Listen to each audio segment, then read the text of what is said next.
بسم اللہ الرحمن الرحیم۔ خود کو سمجھدار ضرور سمجھیں مگر دوسروں کو بیوقوف سمجھنے کی بیوقوفی مت کریں۔ انسان کے آنسو اس وقت مقدس ہوتے ہیں جب وہ کسی اور کے دکھ اور تکلیف کو محسوس کر کے نکلیں۔ دوستی میں دوریاں تو آتی رہتی ہیں، پھر بھی دوستی دلوں کو ملا دیتی ہے۔ وہ دوستی ہی کیا جو ناراض نہ ہو، پر سچی دوستی دوستوں کو منا لیتی ہے۔ دوستی کرنا آسان ہے، جیسے مٹی پر مٹی سے مٹی لکھنا، لیکن دوستی نبھانا اتنا مشکل ہے جیسے پانی سے پانی پر پانی لکھنا۔ وقت کی یاری تو ہر کوئی کرتا ہے میرے دوست، مزہ تو تب ہے جب وقت بدل جائے پر یار نہ بدلے۔ دنیا کا سب سے مشکل کام اس بات کی وضاحت کرنا ہے کہ آپ کس کے ساتھ کتنے سچے اور مخلص ہیں۔ اپنا حصہ مانگ کر تو دیکھو، سارے رشتہ دار بے نقاب ہو جائیں گے، اور اپنا حصہ چھوڑ کر دیکھو، کانٹے بھی گلاب ہو جائیں گے۔ ایک دوست نے دوست سے کہا، دوست کا مطلب کیا ہوتا ہے؟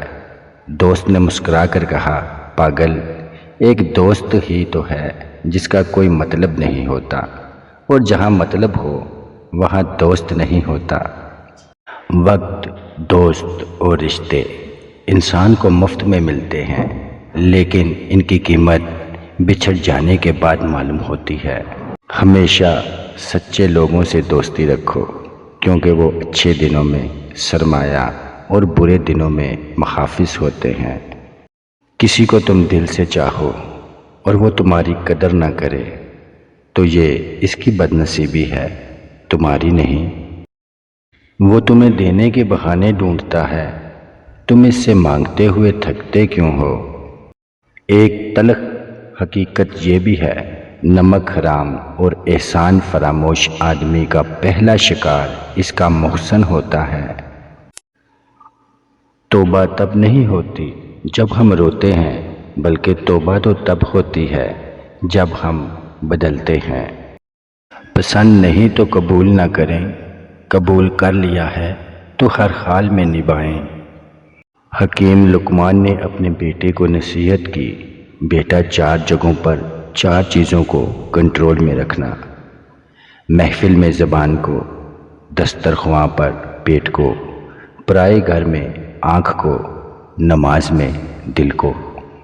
صبر اور قدر یہ کسی کے بس کی بات نہیں ہوتی، یہ بس وہی لوگ کر سکتے ہیں جو اعلیٰ ظرف ہوتے ہیں۔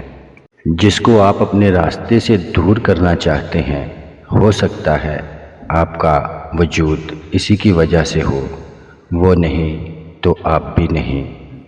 کبھی کبھی آپ سے لوگ صرف وقت گزاری کرتے ہیں اور وہ سمجھتے ہیں کہ آپ لا علم ہیں، بیوقوف ہیں، جبکہ آپ کو سب کچھ علم ہوتا ہے۔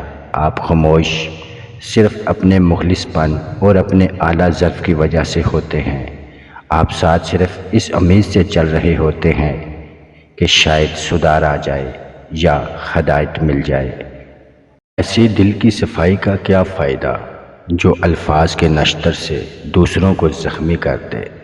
بہت سے لوگ پاؤں سے نہیں ذہن سے اپاہج ہوتے ہیں۔ جو شخص انتقام کے طریقوں پر غور کرتا ہے، اس کے زخم ہمیشہ تازے رہتے ہیں۔